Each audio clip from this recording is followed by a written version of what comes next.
everyone, welcome back to my channel. Today's video is still a continuation of our video about making wine. So stick with me and hope you will enjoy watching. So first question, what is the process of making wine to have alcohol content?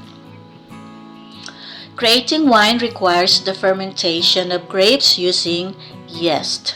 The yeast breaks down the sugars present in the grapes and converts them into carbon dioxide and ethanol. This process makes wine an alcoholic beverage. So it is the yeast also that is used in fermenting the juice that makes the juice have an alcohol content.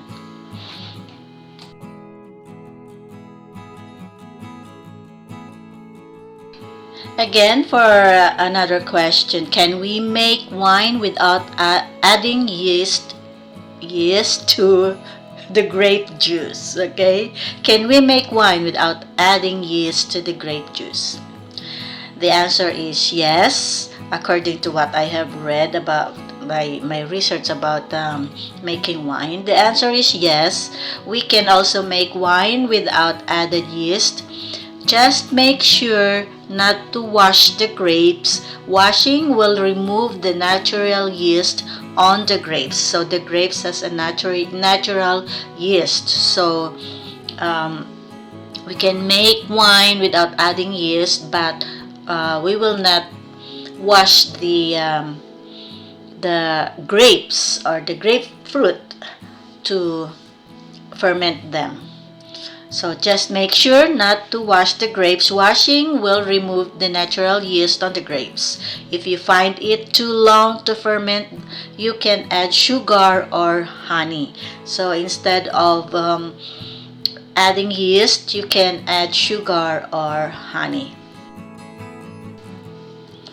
I have read that the Welch grape juice, WELCH brand of grape juice, can make a wonderful homemade wine that can be served as an everyday table wine. You can find some instructions online on how to make wine from Welch juice. Wow! So we can make our own table wine from the Welch brand of juice that we can buy from the store.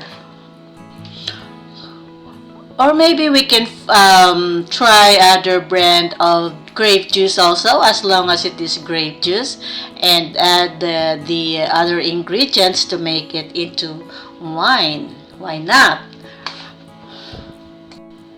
So since we have mentioned about table wine, so what is table wine? So traditionally in the United States, a table wine is lower in alcohol, not exceeding 14% alcohol by volume content of alcohol. Lower alcohol content in wine allows your dinner party guests to enjoy more glass with their meal without getting tipsy. So we don't want our guests to get drunk right away, so we will serve the less alcohol content, which is we call table wine. Table wine is usually an ordinary wine which is not fortified or expensive and is not usually sparkling. So that is one of the characteristics also of the table wine. Usually an ordinary wine which is not fortified or expensive. Okay, and what is the regular wine and what is fine wine? So it says the difference is the taste. Cheap or mass-produced wine doesn't taste very good. It's simple, it's short, it's sometimes austere or harsh. So in Tagalog, it is not masarap. So fine wine is balanced. It's well constructed in its flavor it's complex, it's long and lingering when you taste.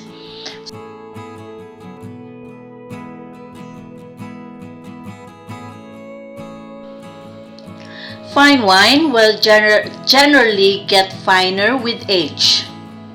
Age-worthiness is an important criterion that differentiates fine wine from ordinary wine. And aside from fine wine, there is also what they call rare wine. Those are fine wines that are vintage and gets rarer and rarer with time. So fine wines, as they age, they become finer and they become rare.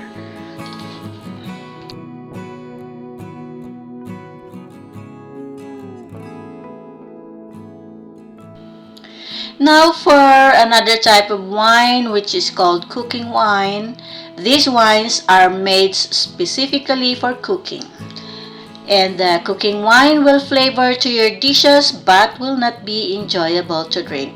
So it's a no-no. You cannot drink the cooking wine.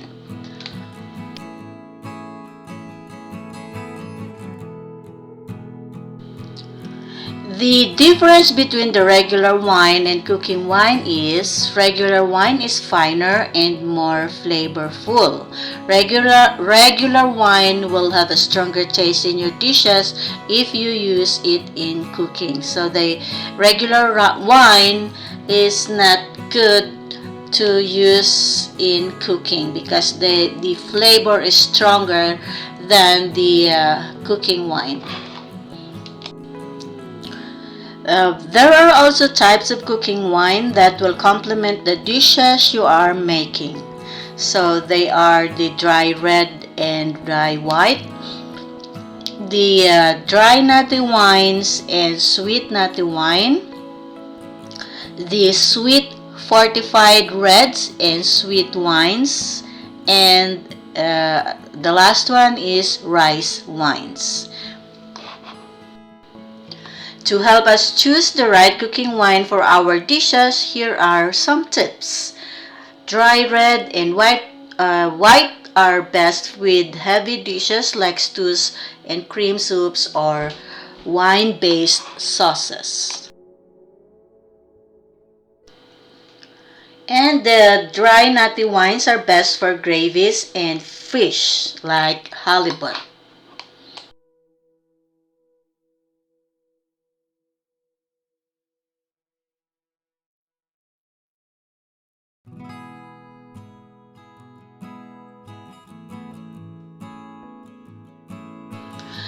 For the sweet nutty wines, they are best for sweet nutty desserts and ice cream.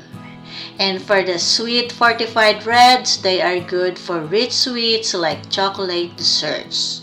For the sweet whites, they are good to be paired with the sweet fruit tarts or flaky fish. And for the rice wines, they are best in marinades and for Asian dishes. When you're looking for your cooking wine at the store, just keep in mind what flavors you want to achieve so you can pick the best fit or the best wine that is good for your recipe. Cooking wine is a great choice to keep on hand for your culinary adventures. It is less expensive than the regular wine and can bring more good flavor to your sauces or roast. Using table wine instead of cooking wine can be an option too, but it is not recommended.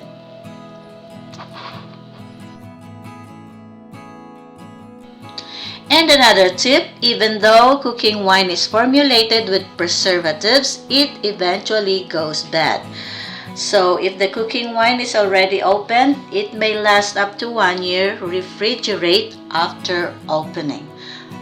So refrigerate after opening and your cooking wine will last for up to 1 year.